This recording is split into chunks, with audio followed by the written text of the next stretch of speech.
Thank you all for coming. My name is Matthew Dix. I am the Artistic Director of Speak Up, a storytelling organization that my wife will be telling you about shortly. I am here to introduce my wife, who is going to host the show this evening. I'm going to tell you just a few things that she told me to tell you. First, if you are a previous Speak Up Voices of Hope storyteller, can you just give us a wave so we can see you in the audience? Give them a round of applause.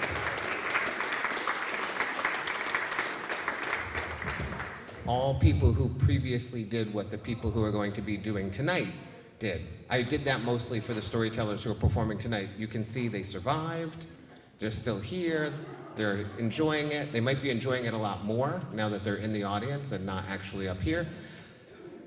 But it's wonderful to have you here. I also wanted to mention that at the back table right behind you, there's a table full of photos, and the photos are pictures of the people you're going to hear being spoken about this evening.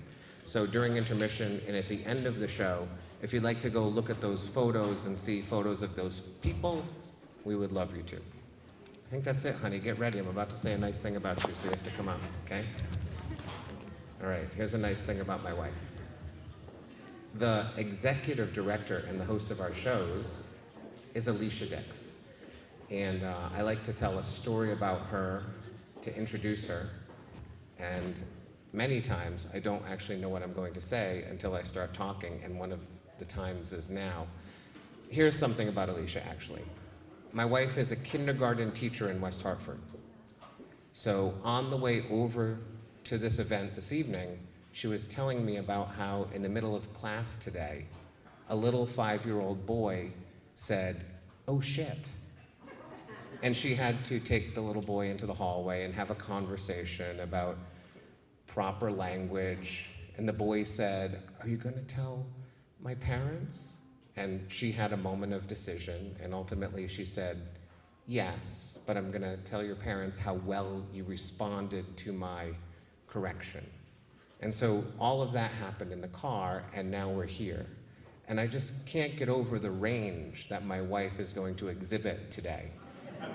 She's dealing with 5-year-olds who still have accidents in the classroom on a regular basis. Not like accidents like bumping into each other, but accidents that necessitate a nurse and a new pair of pants. So she deals with that, and then she drives over here, and she has to introduce and take care of an audience who is getting ready to hear stories about atrocities during the Holocaust. There really isn't a greater range, I think, than those two things. And it is not surprising that she is one of the few people, I think, who can Actually pull both of those things off brilliantly. So how about a big round of applause for my wife, Alicia Dix.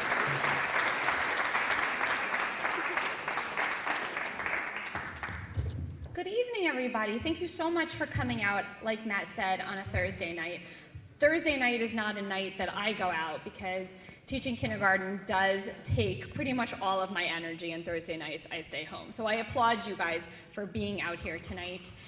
Thank you for joining us here at the Mandel JCC. Tonight is our 8th Speak Up Voices of Hope Showcase, and I'm so glad that you joined us.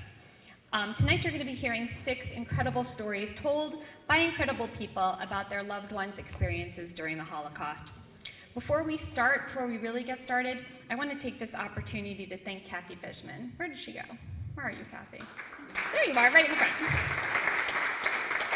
I want to thank Kathy, who 7 years ago reached out to me and Matt to form this partnership, which is truly one of the most rewarding things that has grown out of Speak Up. Putting these showcases together and bringing them to you feels good, because so often when things are difficult and you wonder, what can I do to make things better when things are going on, you're like, what can I do? It is really hard to come up with something that is real and actionable, and helping these people and this organization craft these stories and preserve them feels like action to me. It has been astounding to me over these past few years to watch the rise of anti-Semitism in this country and around the world. We've heard Holocaust denial in the news, we've watched it spread on social media, and we have witnessed its growth on college campuses, which has just been shocking. Telling these stories and being in the audience to receive them is an action against that. Since we began working together in 2016, there have been 49 stories shared at these showcases, and after tonight it will be 55. Being a part of this is so meaningful to me, and I'm so appreciative that Kathy and the others at Voices of Hope had this idea all those years ago. So thank you, Kathy. Yeah. Thank you. For those of you who are at Speak Up for the first time, let me tell you a little bit about what you'll be hearing tonight. So Matt and I started Speak Up 10 years ago, and literally tonight is our real 10-year anniversary. Our first show was May 4th, 2013, so we're really excited to be here with you guys. Thank you. I'm excited about that. We began with the mission of helping people tell their own true stories that highlight diverse experiences. Over the years, we've been very fortunate to bring our show to so many different venues and to partner with organizations like Voices of Hope so that we can help people craft the stories that support the missions of those organizations. Tonight, you'll be hearing 5 stories told by the descendants of Holocaust survivors, plus one by Matt. Obviously, these stories are not always easy to hear, and certainly for the people telling them, not always easy to tell. But it's so important to continue to tell them and make sure, it's so important to continue to tell them to make sure that these events are never forgotten, and so that we can hear exactly what happened from the people who lived through it and grew up with those who lived through it, not to let other people who have their own motives tell these stories. Additionally, coming together to listen to these stories strengthens our community and deepens our understanding of the Jewish experience. As we all know, public speaking is the favorite thing of very few people, and telling stories like this adds a layer of vulnerability on top of that. And really looking out at a bunch of people who have their nice faces on and are actively wishing them well makes a huge difference.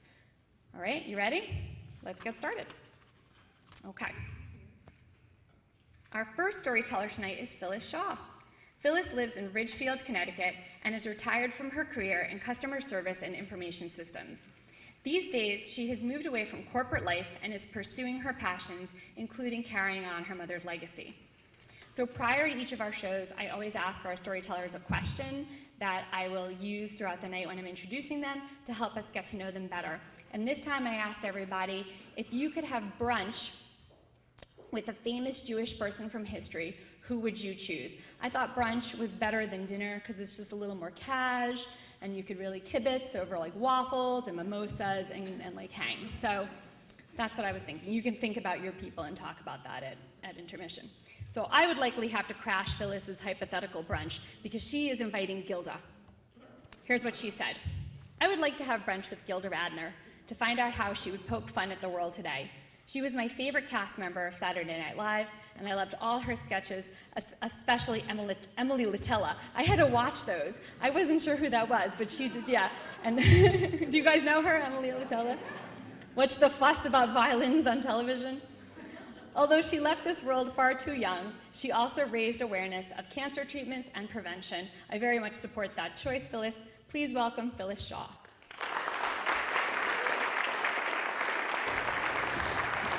I am approaching the college auditorium with my mother. We are to see Elie Wiesel speak. Elie was my mother's hero. He was from the same region of Romania as she was, about the same age, and she so admired the fact that he was worked so hard to spread the information about the Holocaust and what hate could do.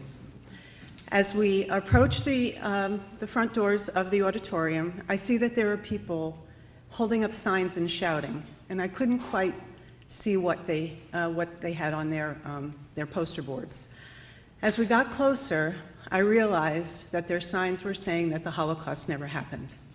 And they were shouting at people as they were walking into the auditorium. I wanted to grab my mother and just run back to the car because I just didn't know how she was going to react to this. But she clearly saw what was going on, and now I was scared because I didn't know what she was going to do. It's 1944. My mother, Regina Gans, has been uprooted from her home in Romania into a ghetto along with her sister Esther. They were given very little time to pack up, 24 hours, pack up a bag, bring some food, and enter this ghetto. In a very short period of time, a place that was probably hold about 1,000 people held 8,000 people.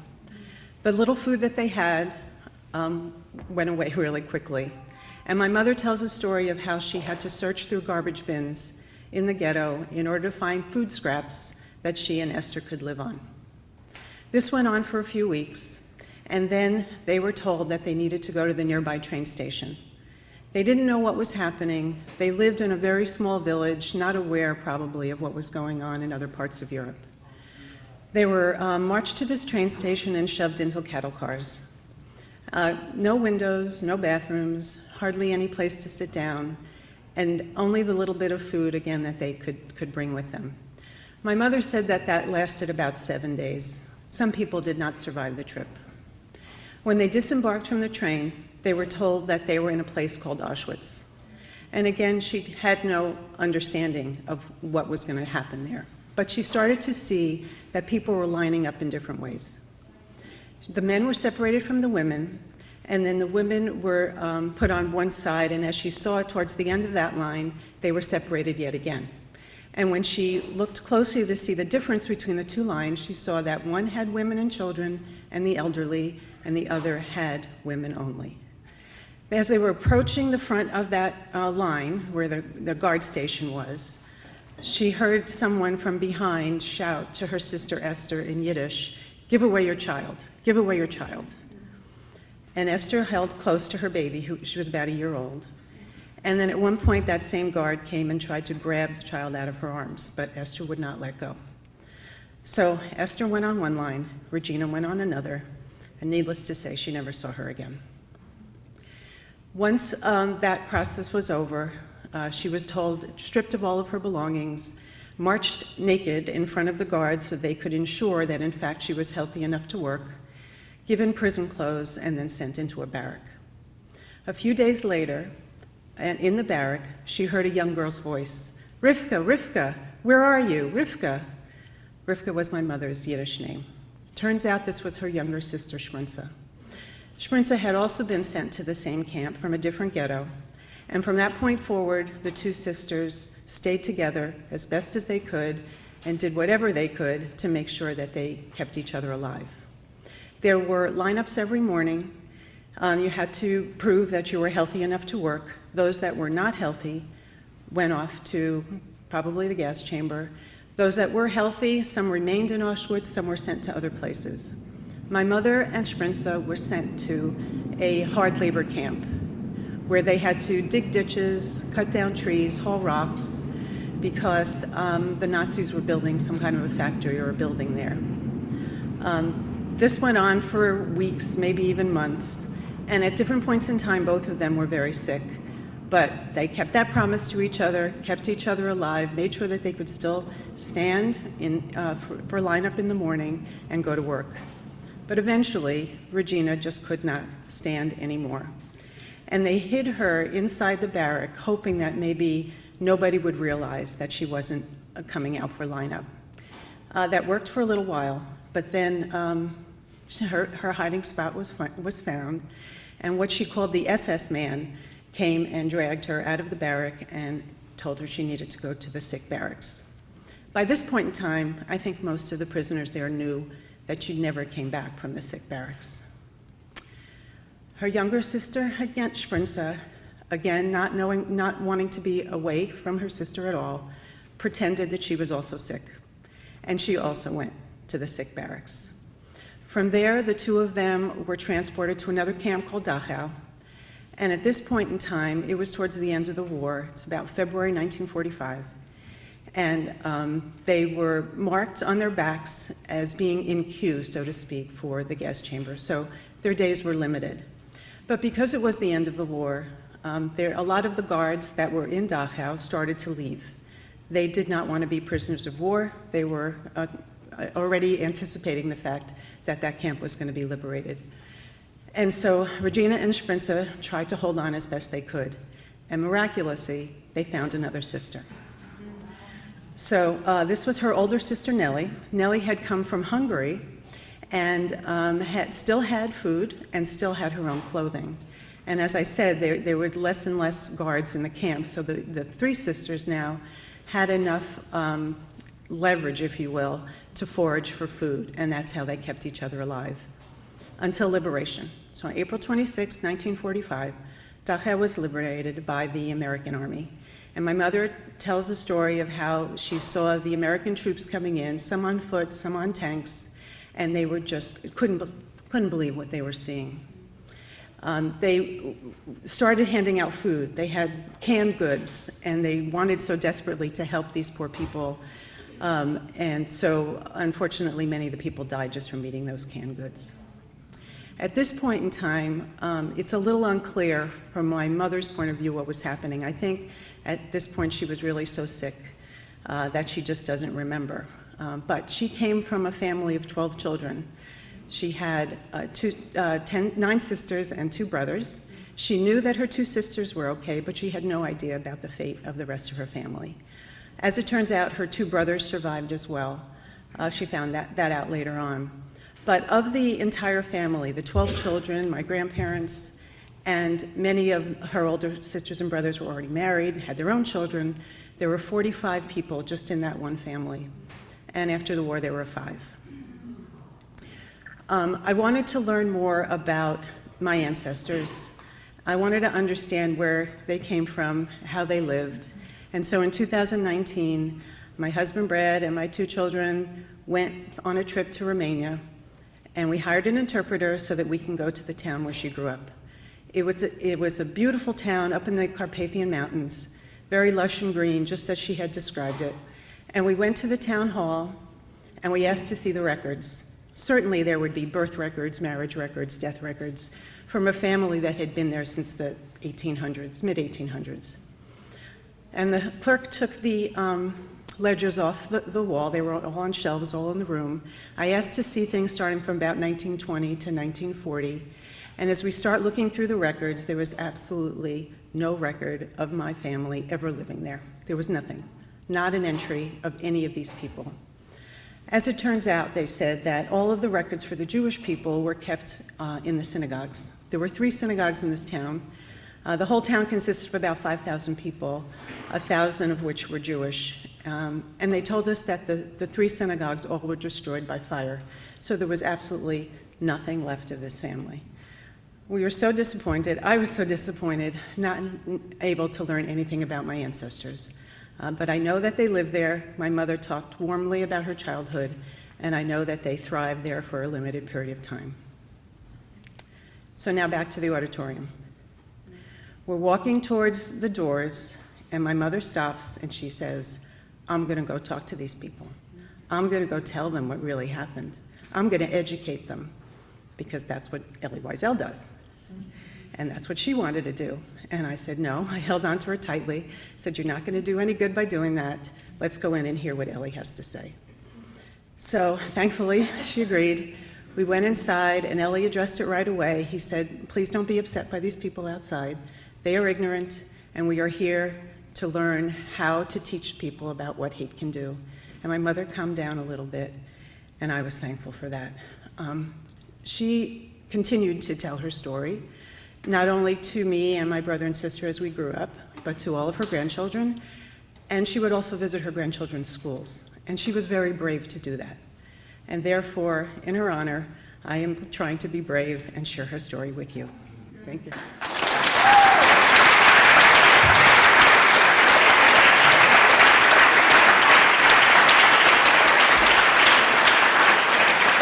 That was great, Phyllis.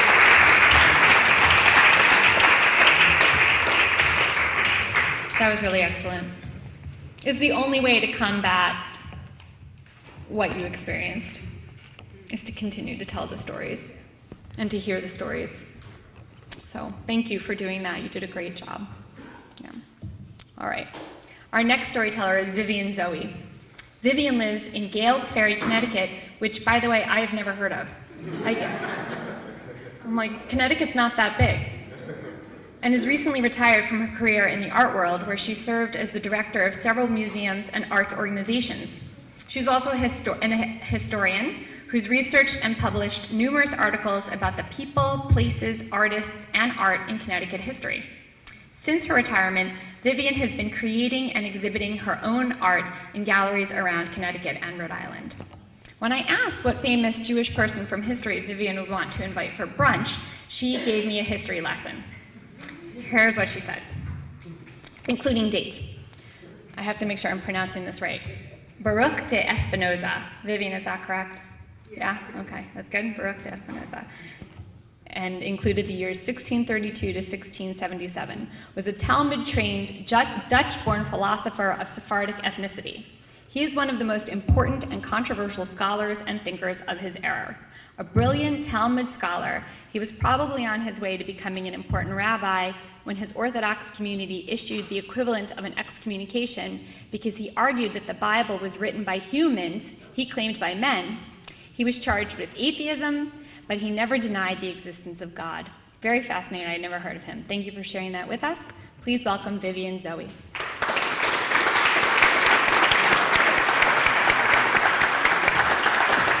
I never heard of him. Or Gail Sperry.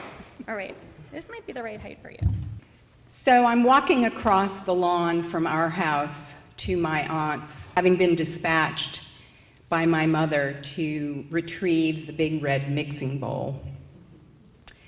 This was probably during one of the various feuds that my mother and her sister had over the years, living side by side. It might have been the time that my aunt's goats ate all of the blossoms off my mother's yearling cherry tree. Or it might have been the time that my mother's dog bit the ass off one of my aunt's chickens. These feuds would go on for a couple of days, maybe a couple of weeks, during which time my sister and I would be dispatched to carry messages and things because the sisters were giving each other the silent treatment. But they always made up, and peace would return. The two houses, one built as a real house and the other as a barn and converted into a house, were built by a family to house the first parsonage in the town. And the parsonage was much more elegant and grand than a normal parsonage or farmhouse, for that matter, because it had been designed by Charles Bulfinch for the wealthy bride of the young parson and paid for by the wealthy father of the young bride. It was tall and elegant and had taller windows than your average 1804 house. But as children, we really didn't care much about all that. We cared about the 35 unkempt acres where we could run wild and the oddball spaces in the attic and behind closets where we could hide things. And we also cared about the menagerie that included the aforementioned goats and the occasional donkey. There were chickens, odd exotics like pea and guinea hens, and of course horses that we loved, and dogs and cats. The sisters were destined to land in a place like this because they had a shared psyche. In about 1938, they were sent by their prescient parents to a place called Gross Brazen, which was a school established by the Regional Jewish Council to train young Jews, boys and girls, in farming skills, land cultivation, animal husbandry, and for the girls, home economics. But the founders and the parents were hedging their bets, so the curriculum also included German history, citizenship, literature, philosophy. The point was, if the current Nazi era continued, the students would be eminently eligible for immigration to places maybe in South America, Africa, even the Caribbean. But if the era ended successfully, the students would be seen as good German citizens. The students worked side by side, they lived side by side. It was a plain and Spartan, but rigorous and enjoyable environment for young teenagers. They were fortunate because the institution, as a Jewish institution, lasted much longer than most Jewish institutions during the Reich. But their luck was not to last. And around 1941, Gross Brazen was converted into a collection point for Jews being deported to the concentration camps. But here again, amazingly, the Gross Brazeners, as they came to know themselves, were fortunate. They were sent to farms about 40 miles northwest in a place called Hasenfelde to work as enslaved farm workers to replace the paid farm workers who had been conscripted into the Reich's army. Because the farmers knew they needed labor, and they were getting it free, they treated the Gross Brazeners with guarded tolerance. So they were allocated a house. They had beds, unlike the stacked, straw-strewn bunks that would have been the case in a concentration camp. And they had plain but decent food. They worked side by side again and continued their bonding. But again, their luck was not to last. And in 1943, they were deported to Auschwitz. But here, amazingly, my mother and her sister's luck continued. They were assigned to work in the laundry, where there was heat, hot water, and plenty of soap. The Nazis had a horror of the lice-spread typhus, so they wanted their sheets, their underwear, their shirts, anything close to their body to be clean, and they wanted the people making them clean to be clean. So this most likely protected my mother and my aunt from diseases that were spreading throughout the camps. So their health was intact pretty much when in 1945 the Nazis sent them on one of the death marches. They were sent further east for days, walking in the bitter cold in January, unfed and pretty much unclothed. When they arrived at their next camp, their health had diminished, but it wasn't completely destroyed because they had a base of health that they had developed over the previous months. So they were able to last the next 4 months until liberation. My father's preference for immigration would have been Palestine, but my mother had an aunt and uncle here in Hartford who had immigrated in 1939. And by then, by 1949, they had established their own citizenship and saved enough money to sponsor one niece and her spouse. The restrictive US immigration laws made it impossible for the aunt and uncle here to sponsor both. My aunt was already married to my uncle Les, and so they went to New Zealand. And about 10 years after that, when my parents had acquired citizenship and saved some money, they sponsored my aunt and uncle to come here, and it was then that they bought the farm.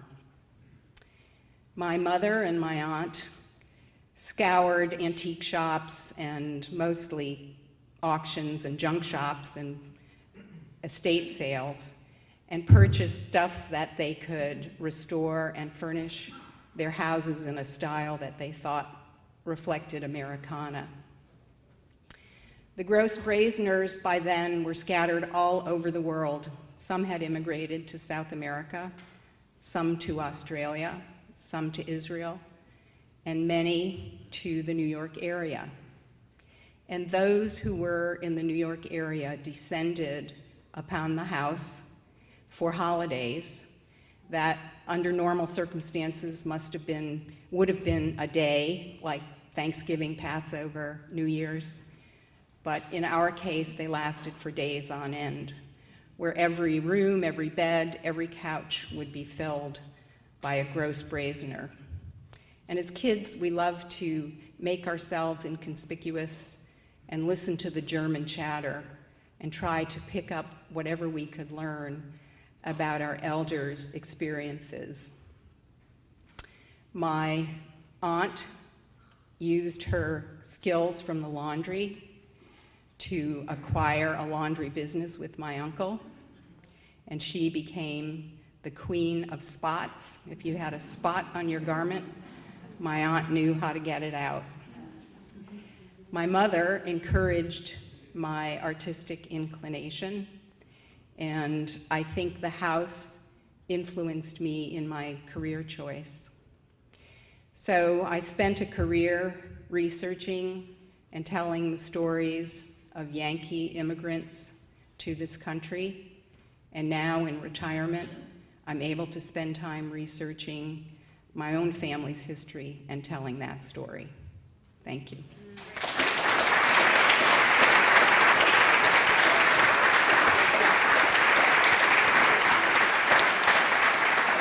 Excellent job, Vivian. Really great. I was thinking while you were telling your story, so we started doing this 7 years ago, and I've heard about 50 of these stories approximately. And there are so many corners. There are so many, say it again? Great breezes. Gross brazen, yeah. Like, all of these things and these experiences. So thank you for sharing that. That was really fantastic. All right, I gotta put on my glasses. Didn't need those 7 years ago.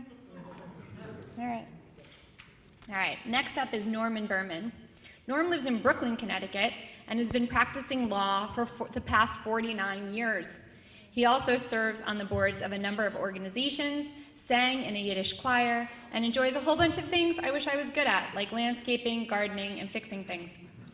Norm also combined a very personal history lesson with his brunch invitation. Here's what he said. I would want to have brunch with Baron Maurice de Hirsch. You guys have heard of him? I hadn't heard of him either. Entrepreneur, banker, railroad builder, and philanthropist.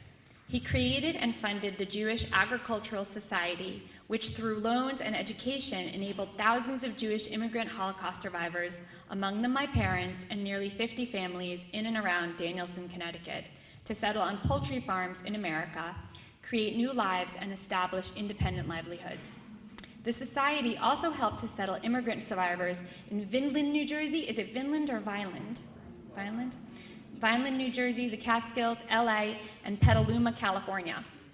Believing that Jews should be encouraged to settle in America, Canada, Argentina, and other parts of the world, he famously clashed with Theodore Herzl about whether Israel should be the only place for Jews to safely settle to escape persecution. He has been called Moses of the New World. Amazing, and it sounds like he helped so many families. Thank you for teaching us about him, although it sounds like a bunch of you know about him. Please welcome Norm Berman.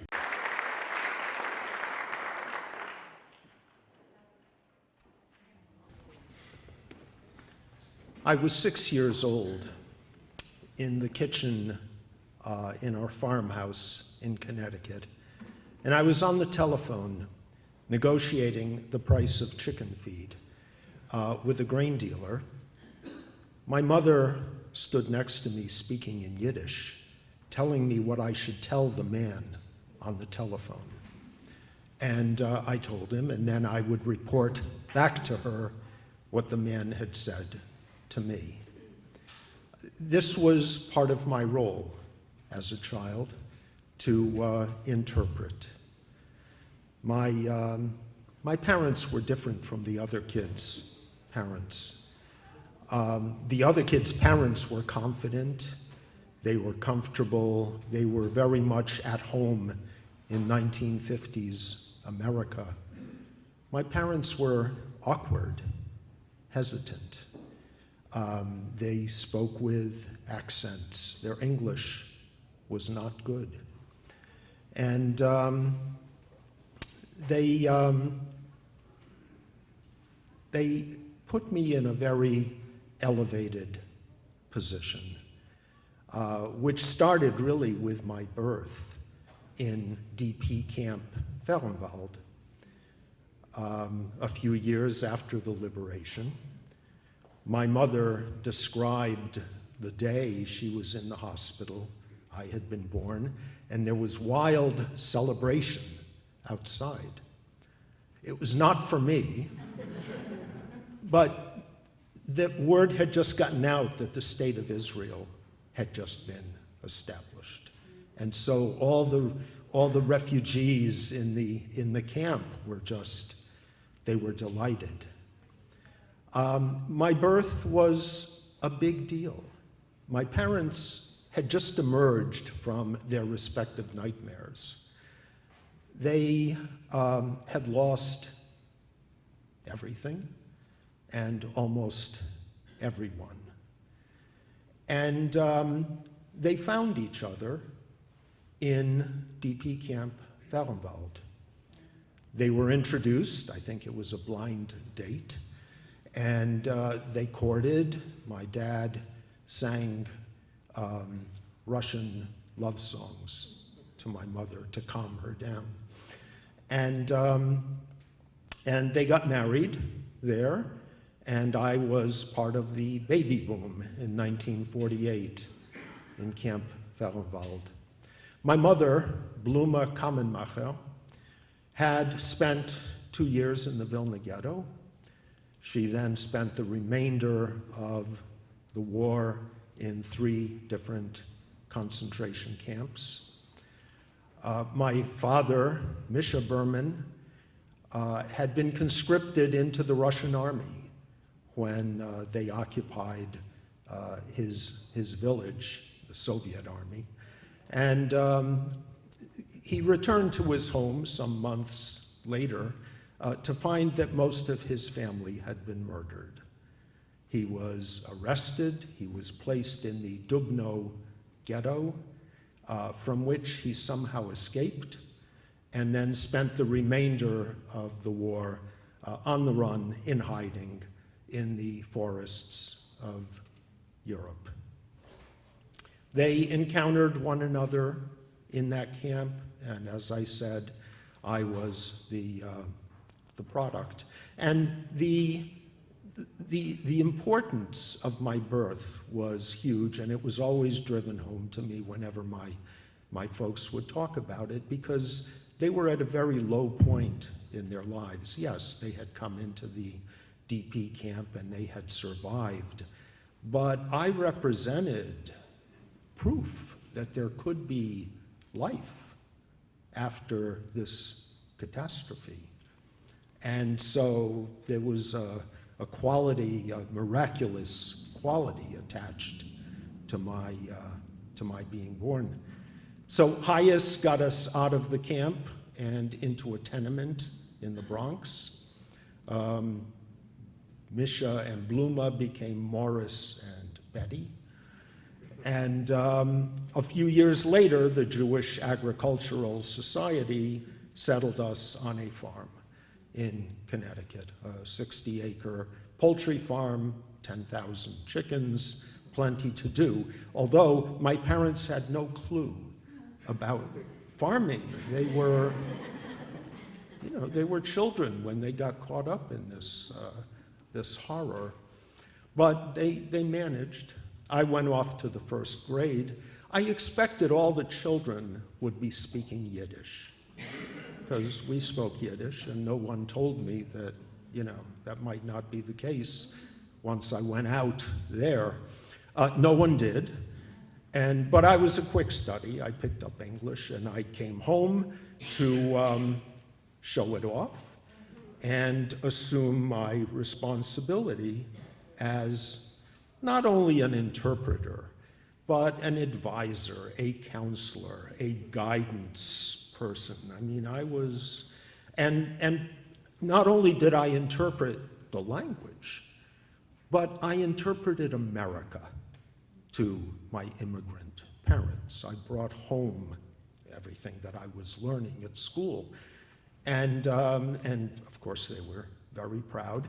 I was also curious, and I liked to take things apart And sometimes I was able to put them back together. But I learned how to fix things. And there was no shortage of things that needed fixing on the farm.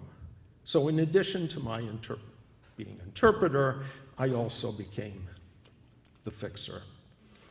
And so it went until I left for college. I went to Boston University. I would get frantic phone calls from my mother. Norman, you have to come home. I said, what's the matter?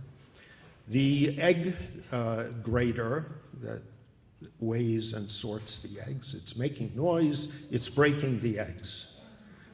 The automatic feeder that distributes the grain to the chickens is jammed, and the chickens can't eat. And it made a noise like that. It was, and they didn't know what to do. So fortunately, there was hourly bus service between Boston and Providence. And so I would hop on the next bus, come to Providence. My dad would pick me up in Providence, bring me home.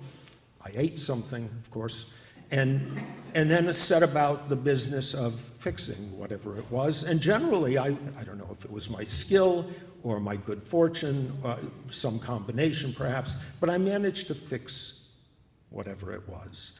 And it was hard because we had no tools to speak of. There was a heavy pipe wrench and a small adjustable wrench, some screwdrivers, pliers, and a hammer. That was pretty much the array that I had to work with. And they were bent and they were rusty. But I pulled it off. And my mother was delighted. And she would tell everyone, she said, that Nochem, he can fix anything, anything. And I believed her. I believed her. I thought I could. I thought I could. A few years later, it was summer, and she and I, my mother and I, are sitting in lawn chairs on the farm. And I had a tape recorder. And I had decided I wanted to know the details. I wanted to interview her. And we spoke in Yiddish still, because that was our comfortable at-home language.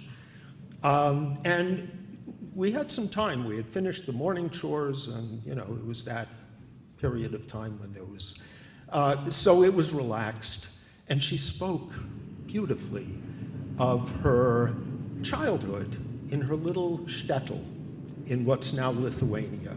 She talked about, it was called Tabrashuk, and she talked about the nature and the rivers and the animals and the flowers and a carefree, beautiful childhood. And then she talked about how, as a young teenager, she went to Vilna, the amazing Vilna, the Jerusalem of Lithuania, and how she loved it, and how the world, it just opened her eyes, and it held out such promise and such hope. She saw her future. She said, oh my God, I could do anything, I could be anything. She was on top of the world. And then she described in great detail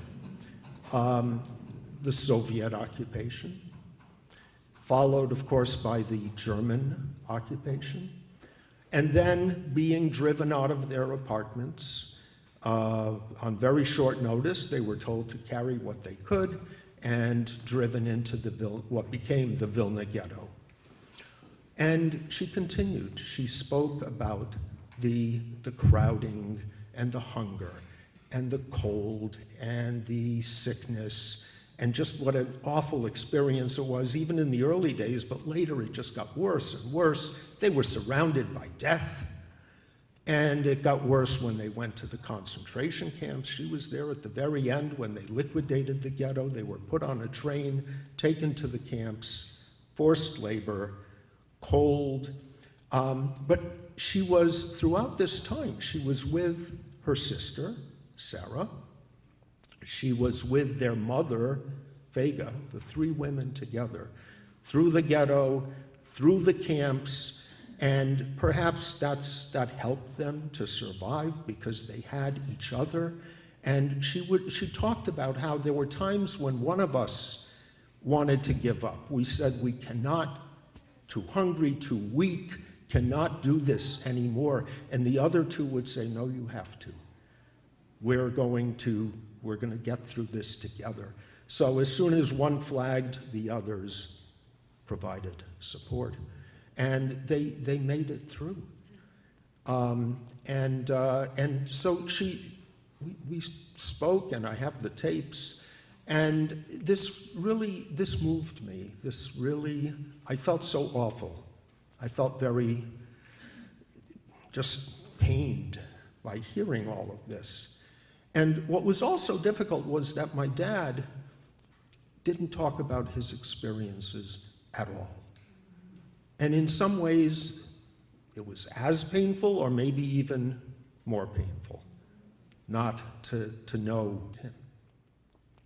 So I decided, because of all this, I was determined to spare them my teenage rebellion. I was going to be, they named me Nahum. That's comfort. Nahum. Became Norman, just like they became Betty and Morris, but at home I was always Nahum. And I felt that it was my obligation to make it up to them somehow, that I would make up for their loss, I would make them strong, I would help them turn the page, start a new chapter of their lives, and I would, like I did for so many things, I would fix them. I would repair their brokenness.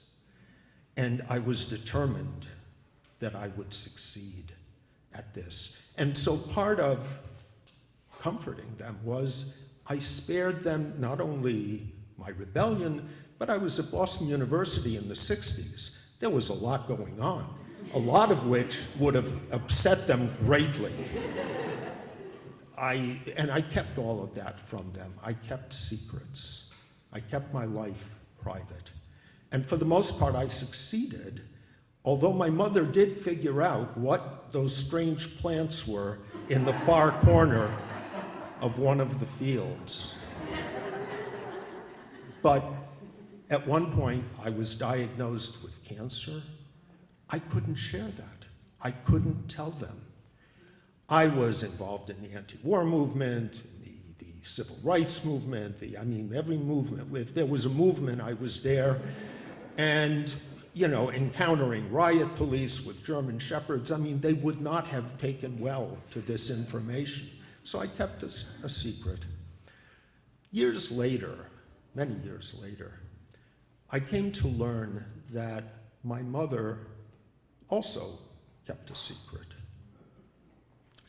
She knew that I could not succeed at fixing them. She knew that and she knew how hard I tried, and she knew I would fail. She knew that their trauma was beyond repair. And so I failed. And you know how you go into these very fancy shop where there are delicate things? There's a sign that says, if you break it, you own it. We've seen those. For me, the expression became, if you can't fix it, you own it. I couldn't fix their trauma, so it became mine. Thank you.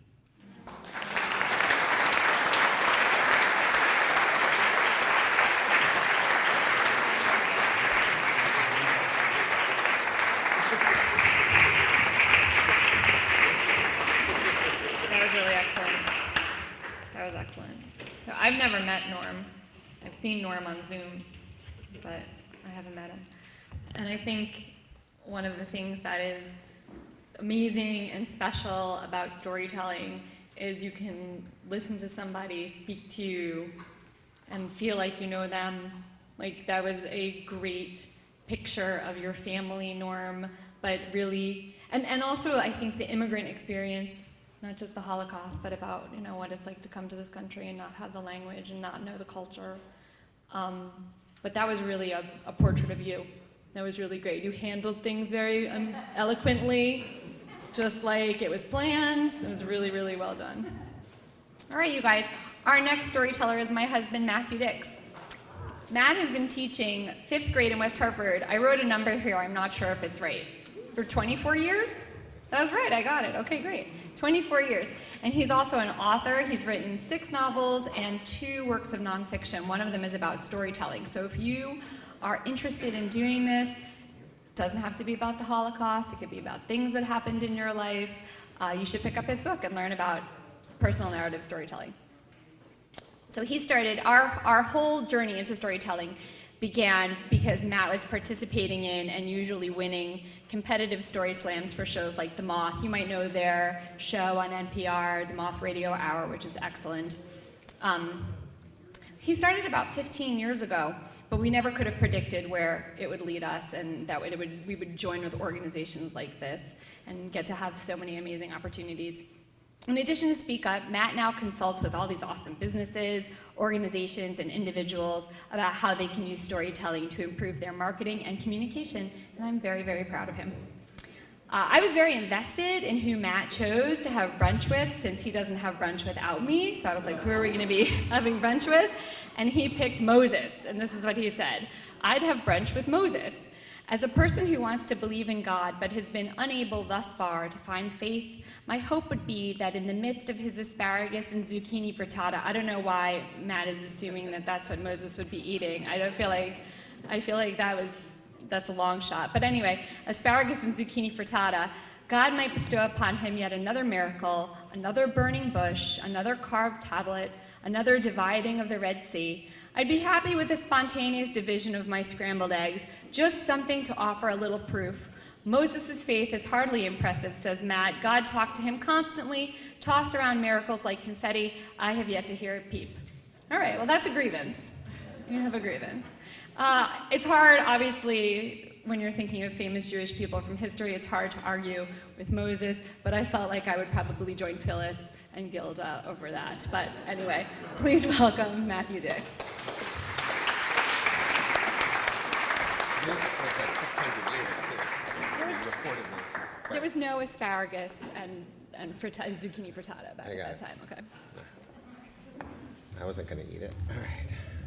Thank you. I'm standing in the middle of a cemetery in Paramus, New Jersey on a cloudy Wednesday morning just a couple of weeks ago.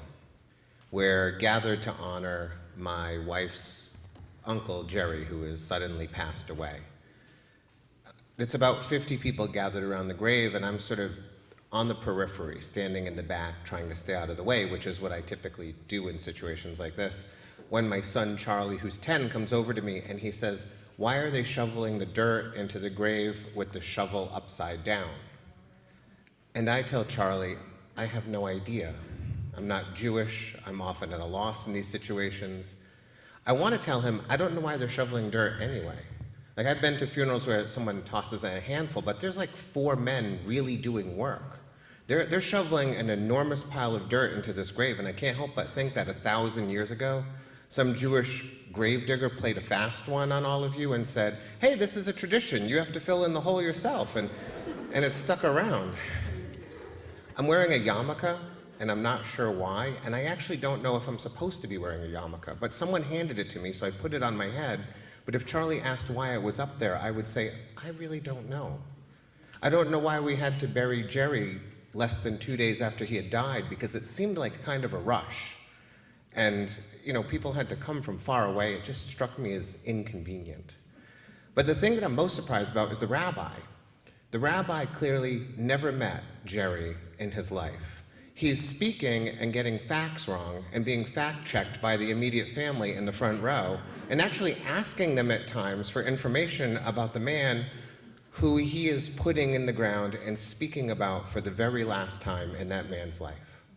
And Jerry's grandson, Michael, who's a grown man himself, he spoke at the funeral beautifully and eloquently and made us laugh and actually spoke factual information about the person who we were honoring, and I couldn't help but think, why didn't Michael just do this thing?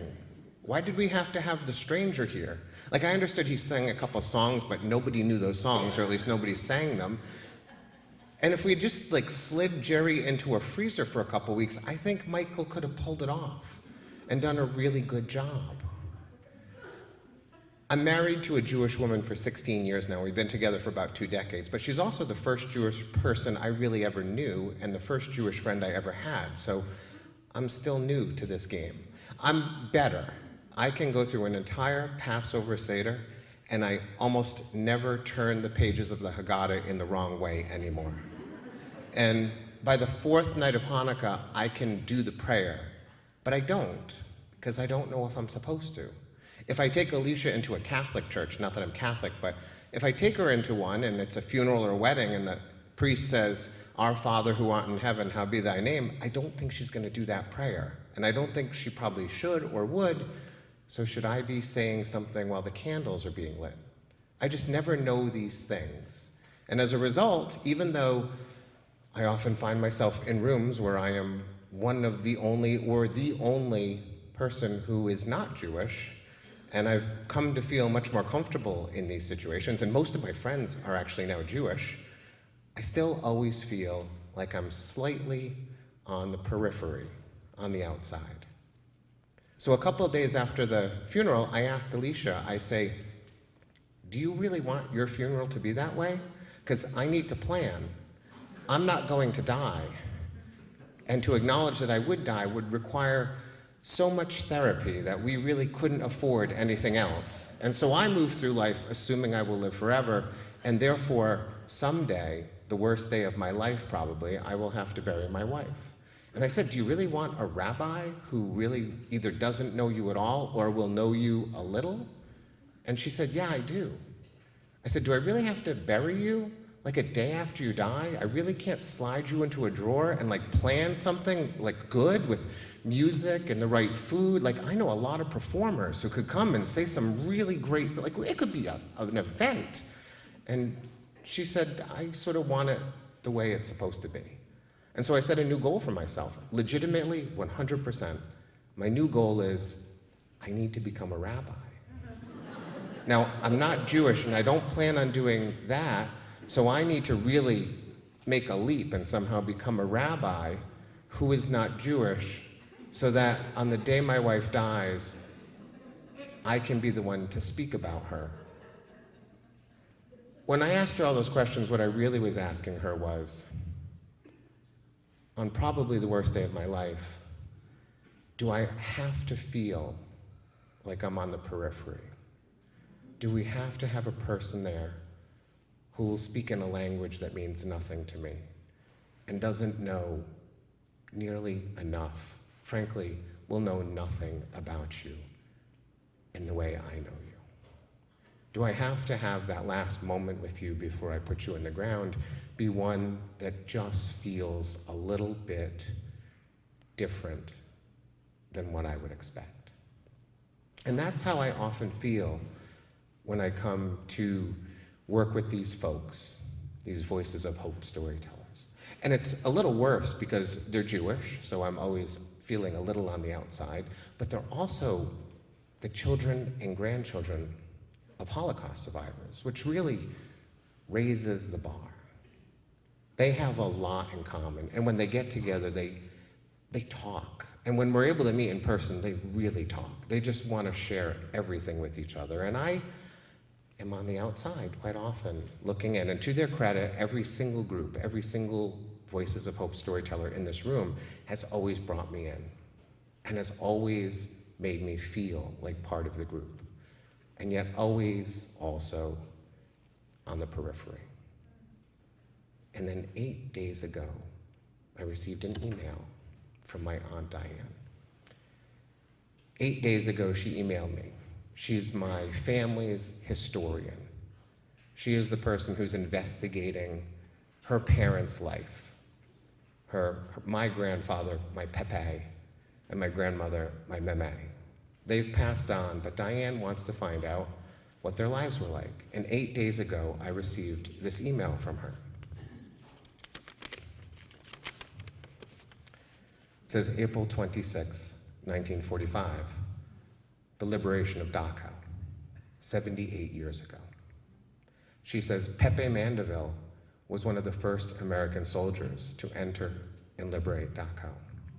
Pepe's captain was constantly sick throughout much of his time in Europe, so his captain remained behind that day.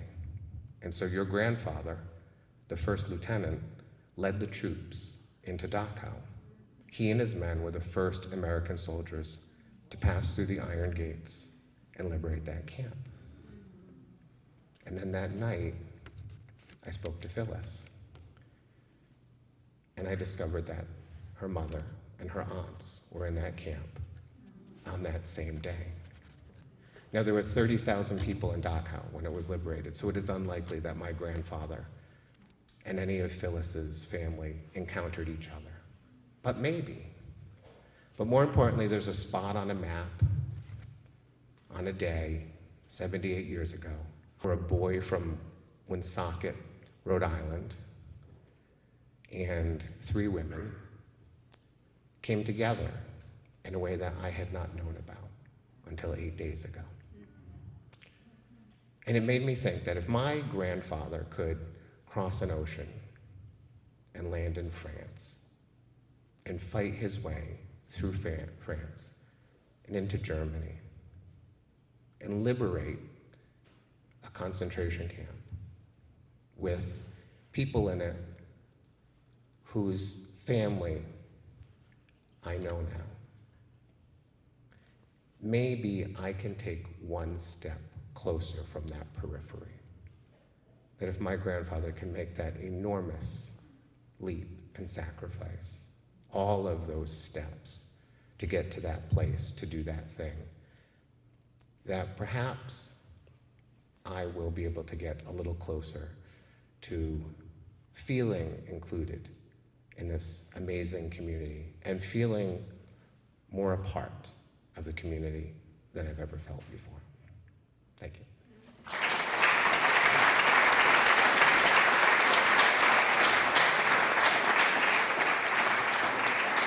I hadn't actually heard Matt's story until just then, because we are really busy people. That was really great, honey. And I was thinking about, you talked to me before about feeling on the outside, and it is true that I bring you to places where you are the only non-Jewish person. But the thing is that if you are not doing this, right, and if other non-Jewish people are not part of this, then we lose, because there's not enough of us to keep these stories going. We need you, and we need other non-Jewish people to be our allies and take these stories forward. So you are as important as all of us. Yeah.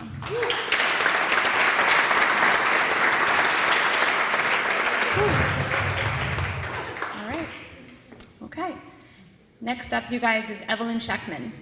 Evie lives in Farmington and runs her own consulting firm focused on strategic planning and marketing. She's involved with committee and board work and says she is passionate about working with Holocaust and anti-Semitism engagement at the middle and high school levels, which has become increasingly important with the rise in anti-Israel and anti-Semitism on college campuses. Evie is going to have a fun brunch because she is inviting Jackie Mason. More fun, I think, than Moses. Here's why she chose him. Jackie Mason, because my dad still quotes him, because we should all take a break from the everyday and learn how to laugh in spite of and at it, because it feels like every wrinkle he has tells a story that he managed to make into entertainment. And I didn't mention this in my story, but my grandmother has a wicked sense of humor, which Evie, I think, is a very good quality in a grandparent. Please welcome Evie Scheckman.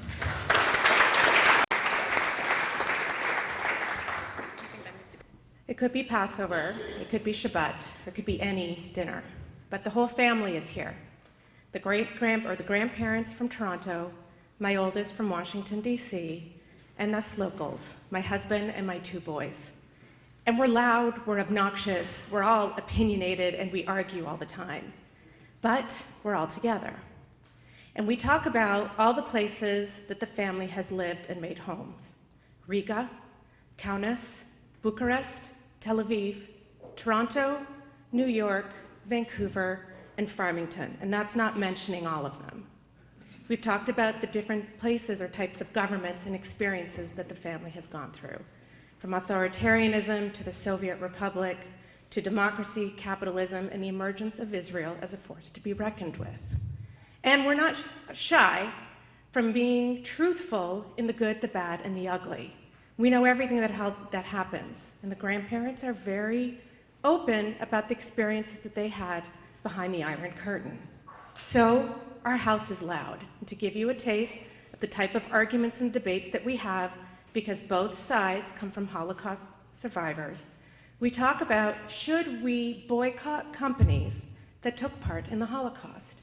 And it is a debate, because 70 years have passed, and they're everywhere, whether it's car companies, pharmaceuticals, or clothing lines. And we discuss this, and how much remorse should they have in order to make it okay? And then we talk about what the grandparents talk about, and they compare Holocaust museums, and the best one they think, or one of them, is the one in Berlin. So, on a humorous note, while they talk about the Holocaust museums, they also talk about cruise ship itineraries, and this is all in the entertaining dinner. So, dinner at our home is not for the faint of heart. I love this. I'm an only child. My mother is an only child, but it's not by choice. It's something that she just was. My grandmother was born sometime around 1910 in the shtetl of Jonava in Lithuania. She went to school up until grade 5 because she found it boring afterwards, and she decided it was a waste of her time. When she was older, she moved to Kaunas, Kovno, and she worked in a shoe store. And there she met her husband, and they had a little girl, Miriam. When the Kovno ghetto opened and everyone was put there, her daughter died of starvation. And then, when everyone was sent to Stutthof, she was selected to go into the workers' line because her leg looked sturdy. The rest of the family did not. So after the war, when the camp was liberated, she returned to Kaunas, and she was waiting to see if anyone else would return.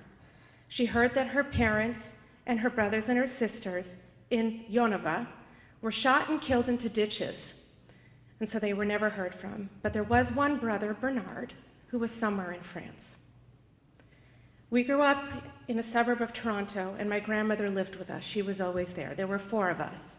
And I would come home from school, and she would be waiting outside for me with macaroni and cheese in a bowl and a lid wrapped in newspaper, and this would be my first dinner, because she was always worried about food. She would have money hidden under the mattress, and she would have jars of coins of all the pennies and dimes that she collected scattered around. And she didn't speak English, because when she moved to Canada, in her 70s, she already spoke 6 languages, and learning English, when it wasn't for survival, was just pointless. So that's how she lived. I didn't hear any of her stories. We really didn't have any conversations, and I don't know what happened during the war years. I didn't know what happened. But I did hear about her brother Bernard, because he was Bernard of the Hero. Bernard, after the war, Bernard, as a teenager, left Jonava, and he went to go to Spain to fight with the international brigades. And after that, he joined the Red Army, and he was captured by the Nazis and sent to Auschwitz. There, he escaped with 2 other inmates with documents documenting all the atrocities that were happening. And afterwards, he joined the French partisans, and he helped fight. His story is so miraculous you could make a movie, and he has his story documented through the Shoah Foundation. When I was 10 years old, he came to visit. This was the first time and only time that the 2 of them would be together, from before the war until his death not long after his visit. But I would sit there trying to find stories and meaning because I didn't hear them at home from my grandmother. And he shared his daring feats of how he parachuted into enemy territory, and he was lucky because his parachute worked, because the one in front of him didn't. And I was sitting there tracing the tattoo and the numbers on his arm, knowing or feeling that they were marks of valor and heroism, and not from dehumanization. And so watching the 2 of them side by side, trying to understand how 2 siblings could go in such different directions was really difficult. My grandmother was stuck behind the Iron Curtain. By her mid-40s, she had lost 2 husbands. She had lost her whole family, and she was a single mother. She worked in a cigarette factory, stole cigarettes, and was to get food and sell them on the black market. And she was caught, and she was sent to jail, and she didn't think she'd return. So her life was very difficult, and she was quiet, and her heroism was silent because she survived. In 2003, in April, it was a SARS epidemic in Toronto, and we were on semi-lockdown. No, all the hospitals, no in and out, no visitor policy. But I was getting married, and during that time, my grandmother was in an old-aged home, a home for the elderly called Baycrest. And Baycrest was the place where all Toronto Jews wanted to live their final days. So my soon-to-be husband and I, after we met with the rabbi in the morning, took my future in-laws' beat-up minivan and went to go break my grandmother out of Baycrest. What I didn't realize until I had children is that my grandmother survived starvation, death of her family, and a hard life throughout her whole life because of me. First it was the idea of me, and then it was because of me. So her being with me and sitting with me was her appreciating and being thankful for every day that she had. She had the opportunity to meet 2 of my sons, but she was already well into her 90s. And when she was in her 90s, she started to suffer from age-related dementia, which unfortunately made her relive the horrors of her life.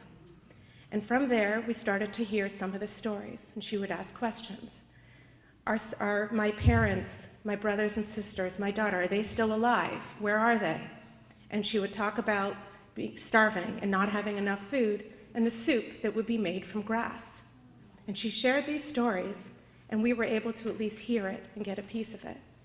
My 3rd son is named Victor, and he's named after her. Her 2 surnames are Volkus and Valensky, so Victor is aptly named after him. And as we're all together with the family, arguing loud and obnoxious, her silent heroism and her stories is sometimes the loudest sound that we hear at home. Thank you.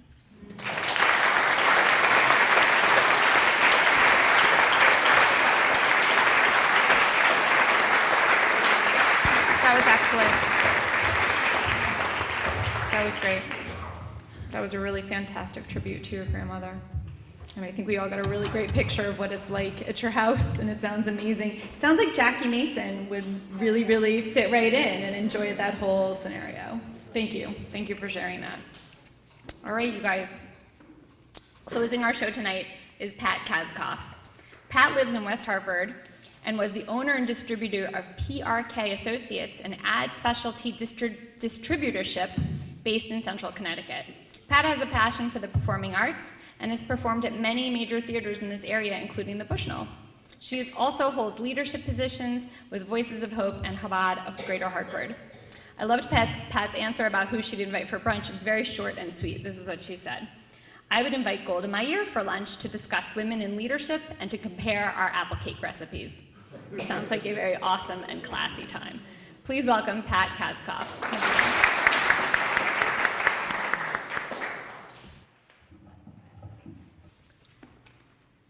I'm walking out of a movie theater in Montreal. That's where I'm from.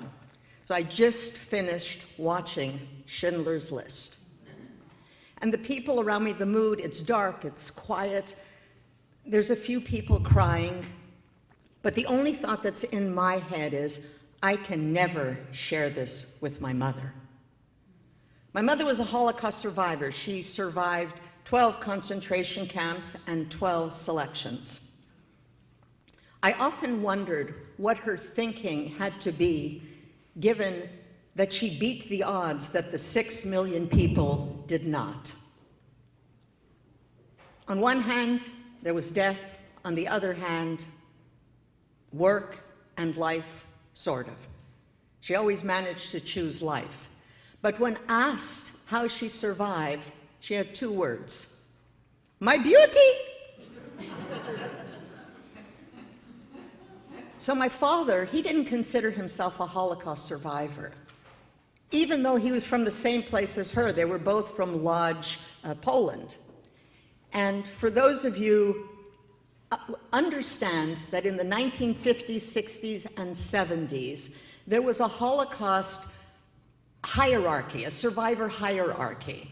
So if you were a concentration camp survivor, that was the highest. My father's parents sent him to university in Manchester, England, before the war. So he was at the bottom of the hierarchy. So fast forward, a week later, I'm at my mother's house, we're in the kitchen, we're sitting around the little Formica table and the 4 chairs, and my mother casually says that she went to see Schindler's List. What a great comedy. And then she goes on to describe the scene where a young woman is presenting Oskar Schindler with a birthday cake. Well, I explained to her it was Oskar Schindler's birthday. I have a birthday. I like cake. When there's a party, I go and I sing, "Happy birthday to you." There was no birthday in Holocaust. And then she describes another scene. She talks about the scene where there's a group of Jewish musicians, and they're an orchestra, and they're playing a concert for the German SS officers. And she says, and she's looking at me, and she's laughing hysterically. Well, I say to her, she says to me, "I like music. You think I don't know Brahms, Beethoven, Mozart, and Mendelssohn? I never see a violin, a piano in Holocaust. So where they hide them? Well, in the closet, under the bed, in the finished playroom. There was no music in Auschwitz." All this to say that we're all an amalgam of our DNA, our experiences, the legacy of our parents' experiences, where we were born, what era we were born in, and you can tweak that a little bit, but it's very difficult to tweak the Holocaust. So my mother never shared her experiences with me, but she certainly shared her thinking. And I knew that my thoughts did not mirror my peers, and my conclusions rarely encouraged consensus. And these thoughts, there were examples of them in my everyday life, every day. So my husband is proposing to me. It's in the 70s. And we're at a restaurant in Montreal. Some of you might know it. It's called Moishes. It's a steakhouse. Yeah, okay, good.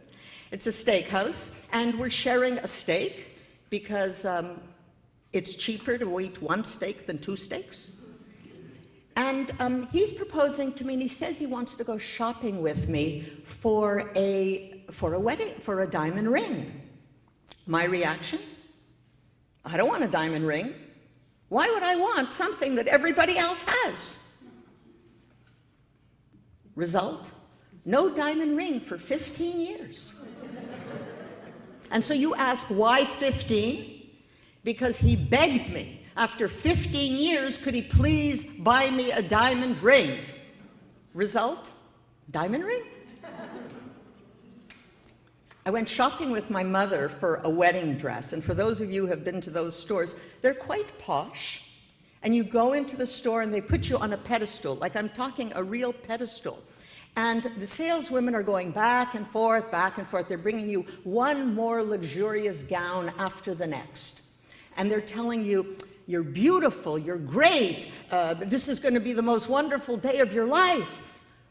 We're going to make you look like a princess. And frankly, I was enjoying this little show, very pleasant. My mother, not so much. Why you wear white? Well, white is what brides wear. My mother wore a gray pinstripe suit to her wedding. Why you not wear yellow, red, maybe a scarf around the neck? You have sallow complexion. You need color. White is for underwear. My husband and I immigrated to Hartford from Montreal in the 1980s, and I got my first job. Very, very excited. I called my mother, and I tell her, I'm going to be working for Channel 20, WTXX. I'm going to be a children's television host and a puppeteer. They pay you for that? Yes. But we didn't discuss my television job, and her reaction was, so what do you do as television host, puppeteer? What do you do? What you say? Hello, boys and girls? It's a little more than that, but yeah. And a few months later, my mother and my brother were visiting me from Montreal, and they're going through customs. And the customs officer says, what is the purpose of your visit? I come to see my daughter. And what does your daughter do? Doctor's wife.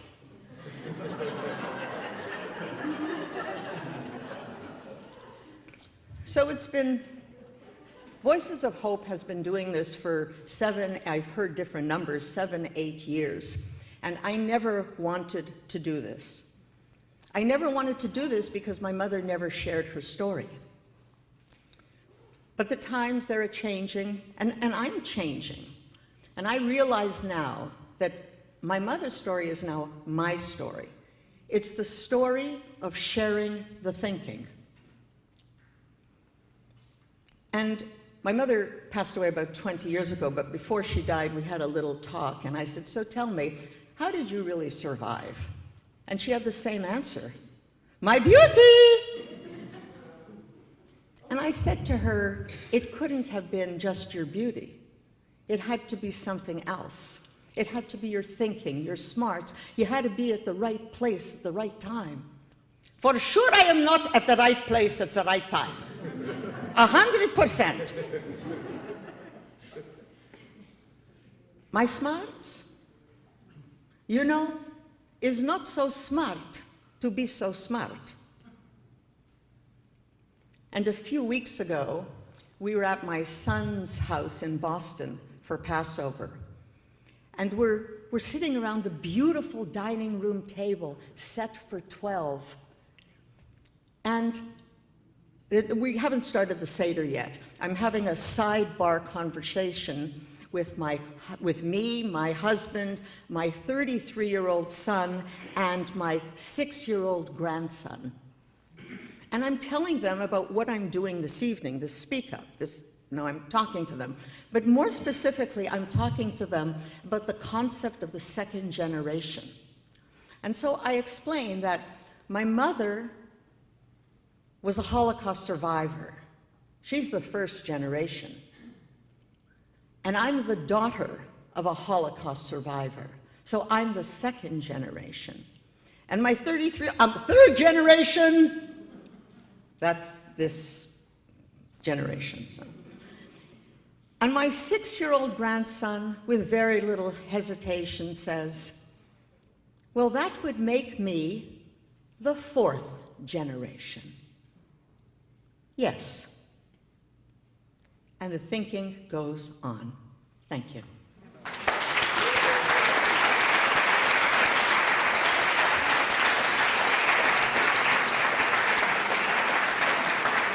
Great job, Pat. That was excellent. What a character your mom was. Oh my gosh, thank you for painting that picture. So are you, is that what you said? Yes, that's also clear. Yep. Thank you for painting that picture of her. And also, Are you doing any accent work? And if not, why not? You are. Okay, good, because that was on point. Yeah.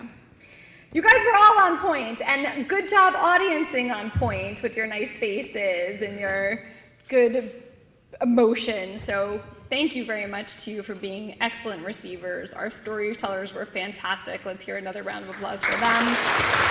Really.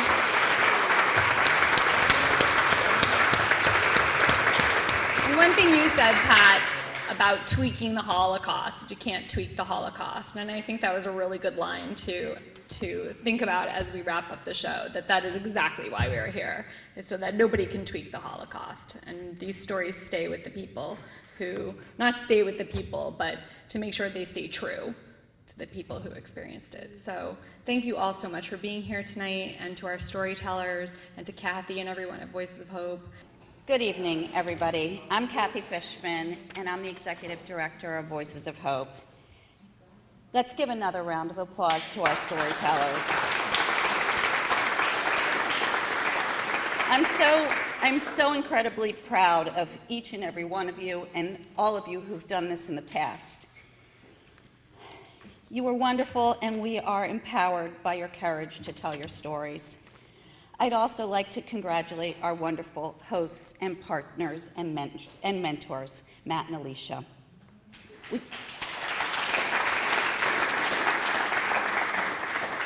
We can't thank you enough for your partnership these last 8 years, and it is 8 years. I think we did a few years twice. I think we did it twice in 1 year, but and thank you for sharing your incredible talent with us. Each year you show us the true craft and art of storytelling, and we are so grateful for your guidance. This is the first step for our storytellers to share their stories, to get ready to share their stories in the community and schools. To our audience, thank you for joining us today. We really appreciate it. Preparing the next generation to share their family stories has always been a goal and vision of Voices of Hope, and we are beyond proud to be here today. Our deepest gratitude goes to our incredibly generous donors who make events like today possible and who share in our passion and commitment. We offer our thanks to the Mandel JCC, to the Jewish Federation, and to the Jewish Foundation for their continued support and partnership. I'd also like to mention that Voice of Hope has 2 new employees. We're growing, we're very excited. Jamie Seltzer. Jamie, where are you?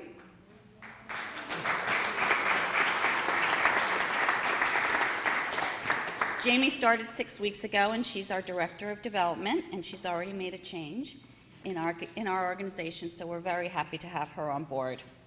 We have another new employee, our Hero Center Associate Director. Her name is Jerry Butlin. She's not here tonight, but she started on Monday. With this additional staff, we can dedicate more resources to our mission to stand up against hatred through Holocaust and genocide education and remembrance. I also just wanted to take this opportunity. Here's where I get emotional, and if you know me, that's what I do. I just returned from Poland and Israel. We toured the significant sites of the Shoah in Poland, where we learned about the richness of Jewish life before the Holocaust, before the destruction under the Nazi regime, with historian and professor Sam Kassow. As a group, and we were a tight-knit group, we shared in the sorrow of the devastating and monumental loss of life and witnessed the atrocities that occurred in Auschwitz and Birkenau and Majdanek and Treblinka and the Warsaw Ghetto, some of which you've heard about tonight. We marched in solidarity with 10,000 others from over 50 countries through the gates at Auschwitz to Birkenau, in triumph of those who survived, and in remembrance of the 6 million who were murdered. We ended our journey on a high note, though. We were in Jerusalem, where we observed Yom HaZikaron and Yom HaTzmaut. The trip was life-changing. I came home with a new perspective and a renewed hope and dedication to Voices of Hope's mission. We can't change the past. We can only hope that these stories, your stories, and life lessons will positively affect the future. We plan to share our trip with you in the next few months, and we'll announce a date soon. And we do hope to do another trip in 2 years, possibly with teens. So if you're interested, please let us know.